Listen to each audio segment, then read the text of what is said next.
Sul, hello, and Labas. We are starting today at the Narva household, where a lot of our Lithuanian Sims are, for a number of reasons, but Sofija and Irma are just like, hanging out, being cool. They seem to really get along. They don't seem to have any issues with each other. Aušra is hungry and demanding that she eat, even though better food is coming. Why don't you just go take a bath if you're going to be so difficult? Yelu's off riding, and oh my goodness, hopefully this CC video I'm wanting to do has come out by now, but look at this really cool outfit that he's got now. Oh, it's so much better. Lena did get pregnant. She'll be in her third trimester in 22 hours. Aušra, as we know, is pregnant. She's flashing, so she's going to go into labor any moment now. So I guess we'll do that before she eats. But the Lithuanian Sims. Yep, I know it, Aušra. I know it. So let's hope for the best. My girlfriend. Now, while we're waiting for her to get up here, I guess the Lithuanian families still have risk for their home. I really don't want to do this, but I think that we're kind of in it now, so we'll see.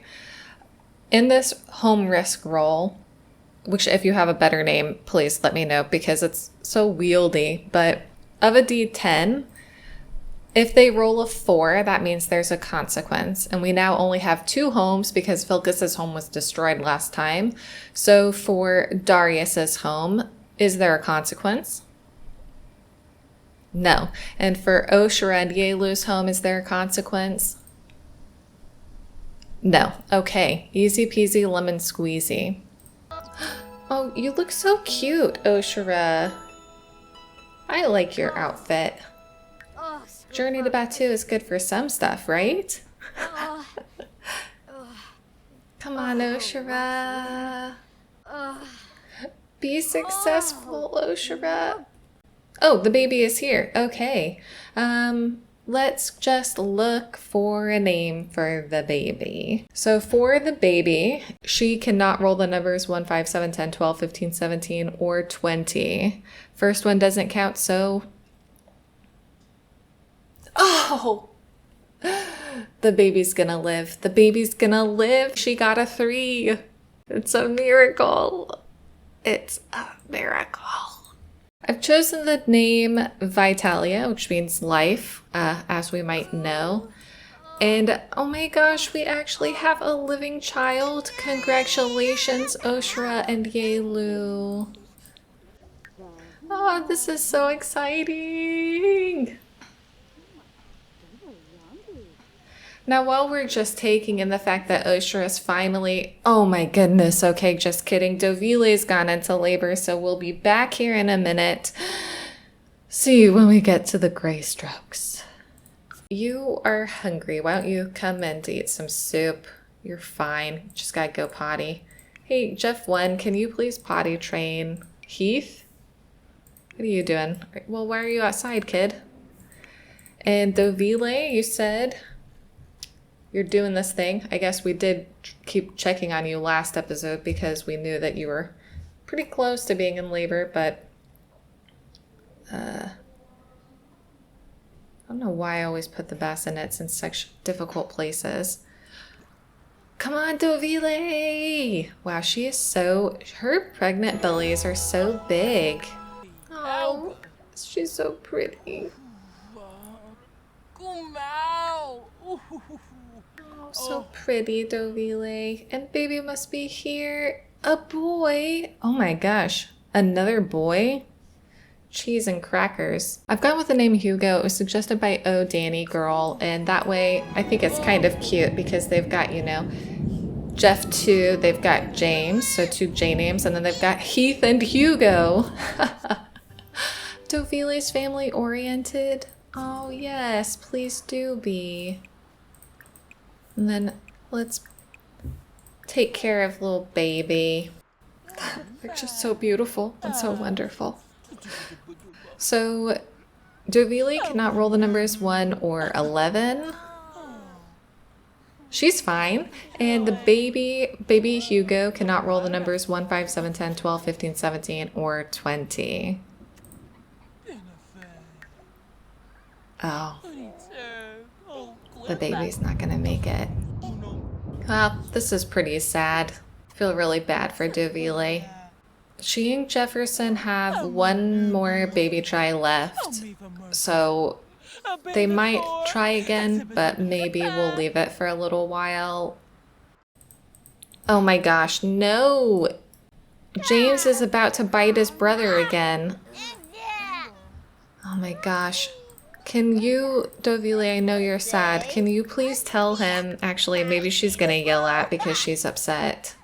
I'm not saying it's the right thing to do. I'm just saying Dovilė's, you know, a person with feelings of her own. So maybe she's upset and can't control herself. Okay, we'll see each other when we get back to the Lithuanian family, where hopefully things go better than just what just happened here. Okay, here we are back at the Narva household, where everyone is together.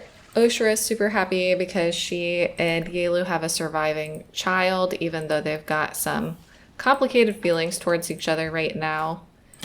Oh, they still want to do romantic stuff with each other, so I don't know, maybe things will be fine. Do you have anything to give him? You could give him that Freitaku. Maybe this is the turning point, you know? Like, they had a surviving child. Maybe this is the turning point for them. Aw, he liked it. And maybe Lithuanian families are going to be doing much better now, we can hope. Ah, Vilkas. That reminds me. Everyone's going to be so freaked out tomorrow. But look at us all. Our big family. Maybe we've been through some rough times, but here we are now, surviving. Vilkas seems like he's in a bad mood. Oh, while they're eating, that's right. These are the things I've tried to bring up a few times. So, first things first, Adam can get married from this year, but he isn't going to just yet. For one thing, they're still traveling back from the Pains. And to be honest, he's still on the fence about going through with his marriage, although I'm not 100% sure he really has a choice in the matter. Also, the Pains are in the process of moving, so I think, like I mentioned last episode, we won't see them this episode. In fact, pretty much all of this year will be in Lithuania, except for those few short births and birthdays. Where are we all going, guys? Oh, Vilkas is taking a nap. Oh, Vilkas, so handsome. Okay, now Sofia, we've got to go out, so I'll see everyone when we get to where we're going with Sofia. It'll be very exciting. So here we are at the marketplace. Sofia went out to get some things. Everyone else kind of has to stay back because Lena's pregnant. Aušra just had her baby. I guess she could have brought Irma, but she's come out on her own. And while she's here, she's met this guy who's a little bit older. And I think that he's telling her that he has a home that feels a bit empty now that he's a widower, and that he hopes he's going to be able to find a wife soon to help out. And he also is saying things like, you know, he has his businesses. He needs to have some children to leave his businesses to. He doesn't want all of his money to be lost after his death, etc. He's telling her, oh, you know, my house is just so big and lonely. And I think that Sofia is taking from all of this that he might be quite a wealthy individual, and that this might be quite a comfortable life for her if she should choose to do that. And she might be saying, you know, I think that we should probably go ahead and consider getting married. You know, I'm looking for marriage. I could have gotten married last year, but I didn't. There was so much stuff that happened. So, you know, why don't we go ahead and possibly do this thing? And I think that what he's gonna say is something like, you know, you are quite an attractive young lady, and I would be open to that. And so I think that that's kind of it settled. Sofia and this gentleman are going to go ahead and have a marriage of convenience. I don't know how she feels about him or how he feels about her, but it seems like they're going to have just a nice marriage of convenience where both of them are comfortable, and this way as well we can get her started on her baby tries and enough time to see what's happening before the dreaded plague happens. But yeah, I think they're just kind of flirting with each other, kind of getting to know each other, and they'll go ahead and get married maybe off screen later today. I haven't quite decided. So that we can get her started with her life. You know, she's getting older now, so we've got to go ahead and get her going on all of that. But this sim was shared to our hashtag. I'll put the gallery stuff up on the screen. But I've just kind of adapted him, aged him up a little bit to make him become a business owner. And I guess we'll have to wait and see what happens with Sofia's marriage. Okay, and here we are at Darius's house because there are two very important birthdays here today, as well as some things that we should probably touch base on. One is that, as you might be able to see down here, Amelija is gone. She's left. And the reason for this is, Joris, what are you doing? Just dancing? Okay. Why don't you come up here and we're going to help Johanna blow out her candles. Oh my gosh, Johanna, you are so cute.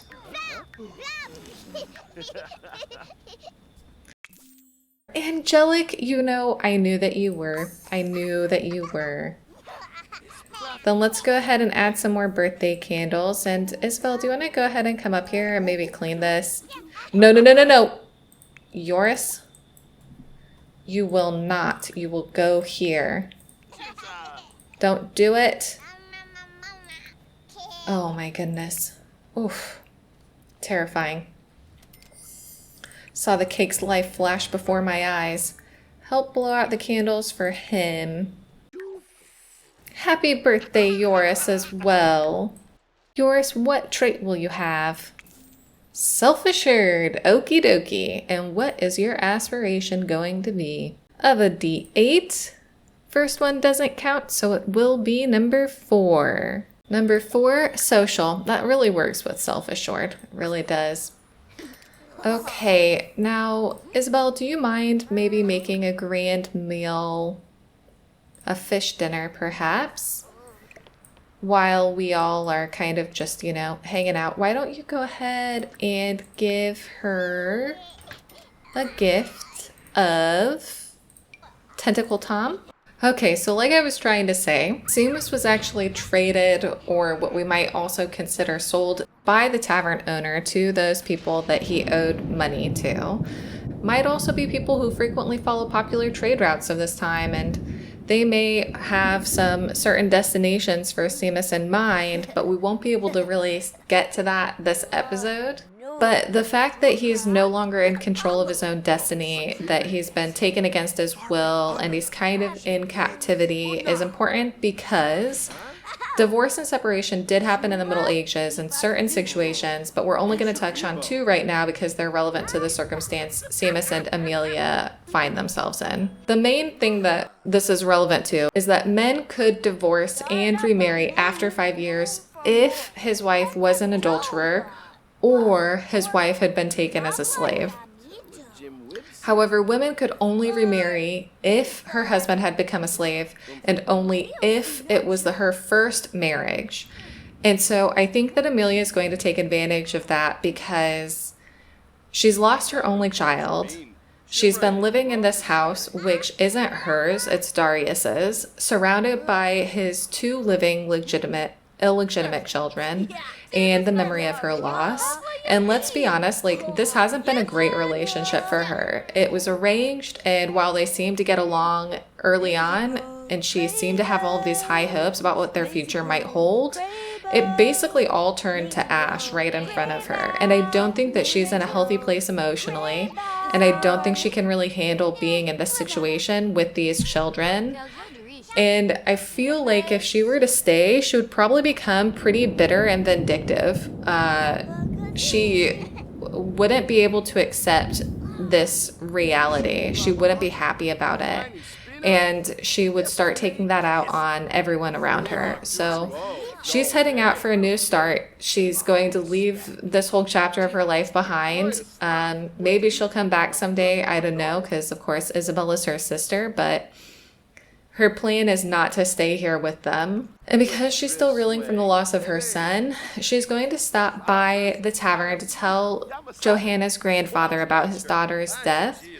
And while the main family didn't want to tell him because they hate him and they don't really want anything to do with him, Amelia can't bear the thought of it, thinking about like it from her perspective. She can't bear the idea of something having happened to her own son and not knowing what it was. So I don't know if she's telling him about Johanna's existence, but for sure she's telling him that his daughter has passed on. So we'll have to wait and see what happens. In the meantime, let's get these kids into casts so that they look time period appropriate. And then we can talk about just some fun facts from this year historically. Darius is so cute with Isabel. They love each other.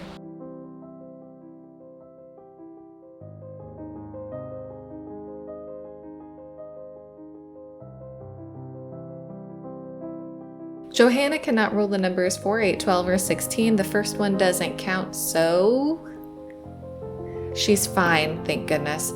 And Joris cannot roll the numbers 3, 9, or 19 to successfully age up to a child. 7. Both of them are fine, totally fine, excellent.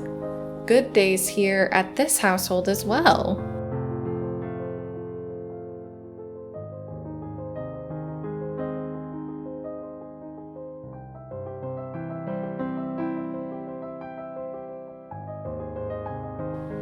Oh, Darius and Joris have a supportive family dynamic. Everyone kind of felt like Isabel and Darius would for sure be willing to take in Simas's children. And so for sure they are the caregivers now of these guys, these two babies who have kind of been, I don't know, they're on their own in the world if it's not for Isabel and Darius. So luckily they have them, but Darius and Isabel have now adopted these guys. They don't have any children of their own, so I mean, it is what it is, I guess. So while they're all going to sleep and everything, this year Ladislav the Elbow High, so in 1333, Ladislav the Elbow High, King of Poland, died, and his son Casimir, who, spoiler alert, is going to go on to be known as Casimir the Great, was crowned quickly. The reason why he was crowned so quickly is that there was concern that the Pope might interfere with his coronation due to the fact that Poland had been fighting with the order. But it actually turned out to be Casimir's mom who caused the biggest stink because she didn't want to give up her power to his wife, Aldona, who, as a reminder, Aldona was one of Gediminas' daughters, and their marriage was part of the alliance between Poland and Lithuania. The reasoning that Casimir's mom gave was that Aldona hadn't produced a male heir yet, but Casimir pushed and Aldona was crowned with him, while his mother retired to a convent, which seems a pretty typical move for powerful women in the Middle Ages. Contrary to popular belief, nuns mostly came from the higher social ranks. It really wasn't very practical to become a nun if you were a poor peasant for most people. After Casimir was crowned, he tried to open peace talks with the order that appeared to be going well, but really amounted to not much at all on that time, which is about all that happens specifically in 1333. However, an interesting anecdote about Casimir is that in his younger years, and eventually later in life, he was really a bit of a Casanova-type character. Earlier in 1329, when he was hanging around King Charles Robert of Hungary's court, hanging around there because his sister was married to Charles Robert and he was trying to recruit forces for the Polish fight against the order, he'd had an affair with a royal lady-in-waiting named Clara of Zach or Clara of Za, depending on the historian and what language they're sourcing the name from or putting it in. He was not an eligible bachelor as a future king, and the affair was not handled discreetly, so this caused a huge issue. And in April 17th of 1330, Clare of Zach's father stormed into the court with murder in his eyes. He wounded King Charles Robert. He cut 4 fingers off Queen Elizabeth's hand, that is Casimir's sister, and he tried to kill their 2 sons. Of course, he was punished for this. He himself was quartered, his son was dragged to death behind a horse, and Clara was driven from place to place, never allowed to stay, essentially exiled. At this point in time, after this whole debacle happens, it was suggested that Casimir leave in case someone took revenge on him, which is when he returned to his father's, just in time to help out with the conflict we already discussed in the past. But I thought it was kind of an interesting anecdote because it paints quite the picture of Casimir that we don't often really hear about with him. Okay, and here we are outside of Sofija Miskinis's new home now that she's married. She has moved in here only to find, oh, well, hello there, little sir, that the guy that she married actually already has a son. She thought when she married him that he was a widower with no children, and thus all of his riches would pass on to their children. And so she's not very thrilled because she's just discovered that he has a son who's going to inherit all of his stuff. He's set to inherit it anyways, as of right now. And another thing that we have learned after we've moved in here is that, as a matter of fact, he's not the nicest person ever. I mean, Sofia's not the nicest person either, but they have a difficult family dynamic. He also is not the nicest. As you can see, their relationship is pretty much devolved super quickly. They've got some good romance, but their friendship is not great. However, Sofia's already pregnant. From the consummation of the marriage, she's already, I think, probably pregnant. And now she doesn't really like this guy. I mean, she's got romance with him, but they kind of seem like they're difficult with each other. And she's not the biggest fan of that. Oh, I thought that kid was out there. So things have gotten a little bit tense here, and it's not exactly what she has signed up for. Oh dear.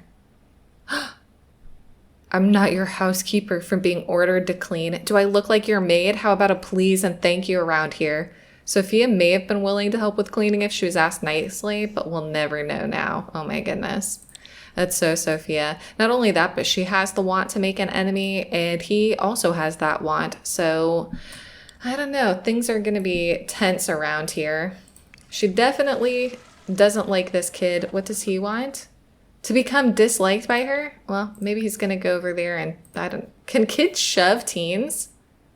What? That's his dad's relationship with her, not his. What? I didn't even know that kids could do that. Maybe she's gonna pass it down and order him to clean. But basically, this hasn't exactly gone the right way. Not the way that she wanted it to. This isn't exactly what she thought she was signing up for. You know what? Go ahead and throw up. Is he not gonna clean? Listen, kid, why don't you put that away? And yeah, this is gonna be... No, you can have the fancy bed because you're the fancy boy. And I'm afraid, Sofija, that you actually kind of have to clean.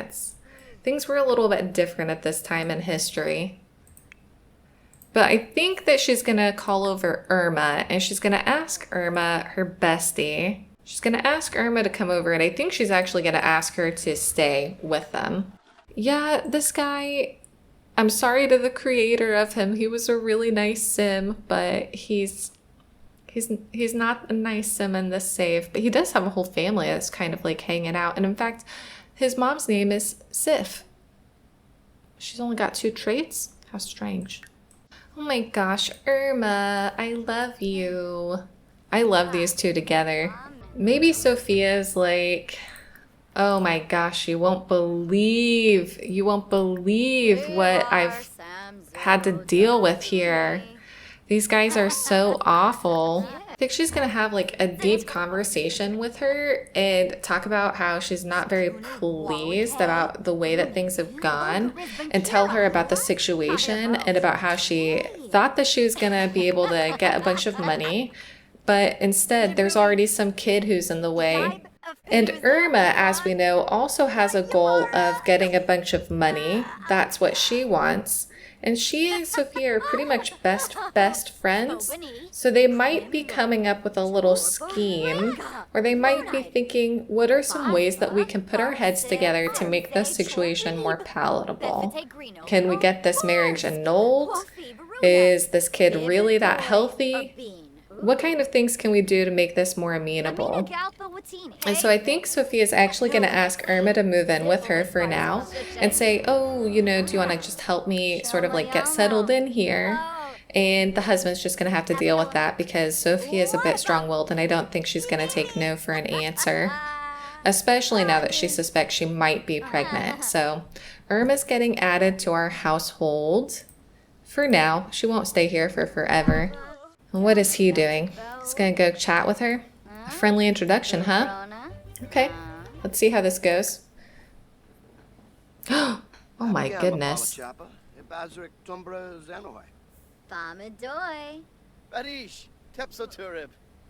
Okay, autonomously wants to insult her. What? Jealous pangs. It's not always reasonable, but sometimes those jealous feelings just come to the surface. So he's afraid that she's going to cheat on him.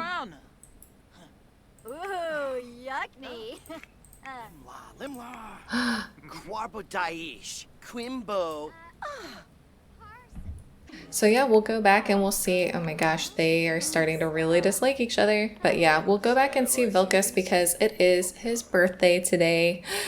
And hopefully he survives. So I'll see you when we get there. Okay, Vilkas, I hate to say it because I love you, but it's your birthday, buddy. So we're gonna need to,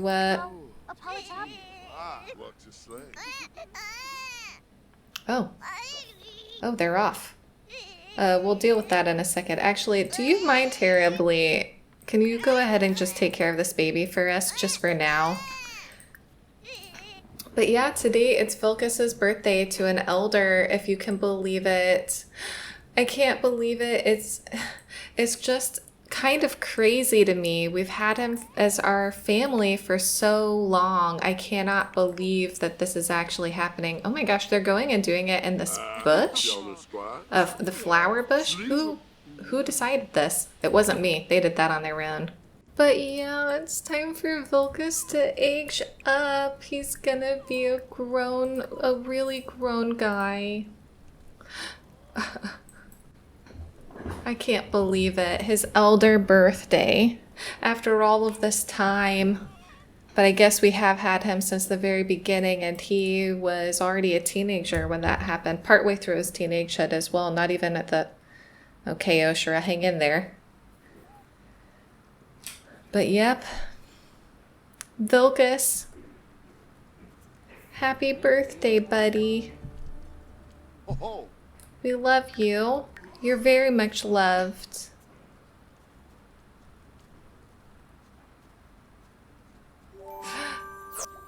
And up he goes. He's an elder. Oh my gosh, Vilkas. Vilkas, no. I'm gonna make some tweaks to his appearance and then catch up with everyone for his role.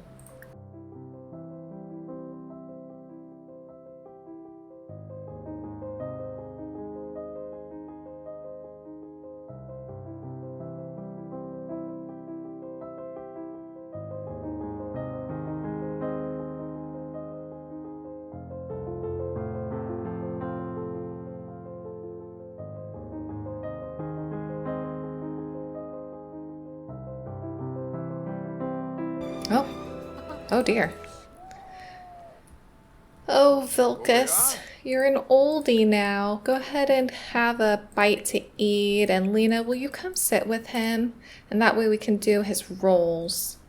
Okay, so for Vilkas to survive his age up to Elder, he cannot roll any numbers between 1 and 8, because anything under 9 is deadly. So let's see.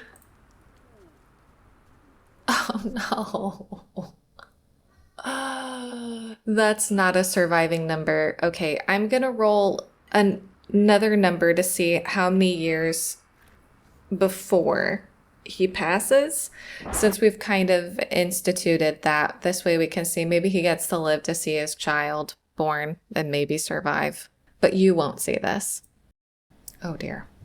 Now, Simas's birthday to a young adult is today as well, and since normally a young adult roll is only the numbers 6 or 14 he has to avoid, but I'm saying that he also has to avoid the numbers 2 and 18 because since he's been taken captive, he's probably not being kept as well. He spent some time being a prisoner, and so there's an additional risk to him. I'm going to do that just for this one.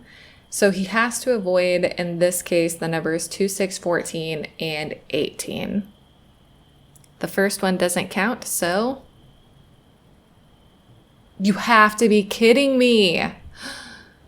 Oh my goodness. He rolled one of the deadly numbers to begin with.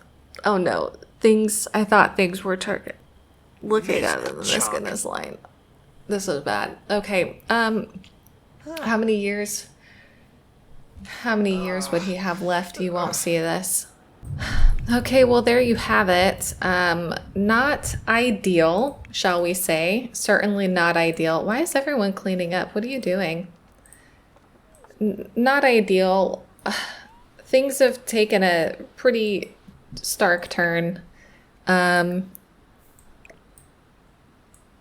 God. There are another 3 birthdays at a different house. So we might go ahead and head over there to see what's going on, see how successful they are, because I don't think Lena's going to go into labor anytime that soon. I could be wrong, but I don't think so. So I'd hoped that we were headed in the right direction with the Lithuanian family, but as it turns out, things have not improved. I mean, they have because Aušra's baby has lived for now, but we now have 3 Sims sitting here who have rolled badly and are up for demise at some point, but we don't know when that is. Aiken, I need you back here. Can you please come wake up Alaric? Because we've had 2 of the birthdays already happened without us, so I guess that's, kind of just that. Oh. Well, at least the Brewers are having good luck, even when other family members aren't. Oh, I guess we're going out here to do this. Yay, Alaric, we get to see your birthday, and you are a charmer. Very cute, very cute. Okay. So... Alaric is now a charmer. He came out looking a bit wacky. He's got some interesting fashion choices. Audrey aged up on his own. He's cautious. Oh, and literate. Congrats. Annie is apparently destructive. And Aiken III is mean. I'm pretty sure that's what he aged up with. He's mean and he wants to be an appliance whiz. I mean, that's not going to happen, but okay, sure. Let's get them into Cass and see, are they going to make it and fix their outfits, because they came out looking a bit wackadoo. Okay, for Aiken III first, he just cannot roll the number 7. The first one doesn't count, so he's fine. He barely scraped through, but he's fine. Is he going to get married? Yes. And how many baby tries will he have? 4. Next up is Alaric to a toddler. He cannot roll the numbers 4, 8, 12, or 16. This first one doesn't count, so... No. Oh no, he didn't make it. We'll plead, but... Oh geez. Okay, and then Audrey to an infant is no roll. Oh my gosh.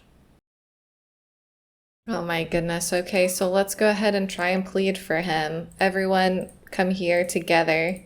Luckily, I think children have the best chance of success. Gosh, Grim is so fast. I've already heard him appear from somewhere.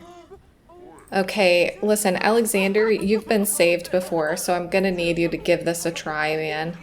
You or your brother, Arthur, because I think children have the best chance. So one of you. Ugh, I'm freaked out because this just isn't ideal. It's not ideal. That was like a couple bad rolls in a row. I thought the Brewers were in the clear. But no. Grim? You're up, because I was already clicked on you. Whale, please? Please convince him, Arthur. You yourself were saved. So just pay it forward, dude. Pay it forward, you know? Grim, come on. He's a kid. He's a kid. He's our kid. Grim? No? Oh my gosh. We've now got 4 Sims marked for death. This is not good. This is not good. I can't believe Alexander failed.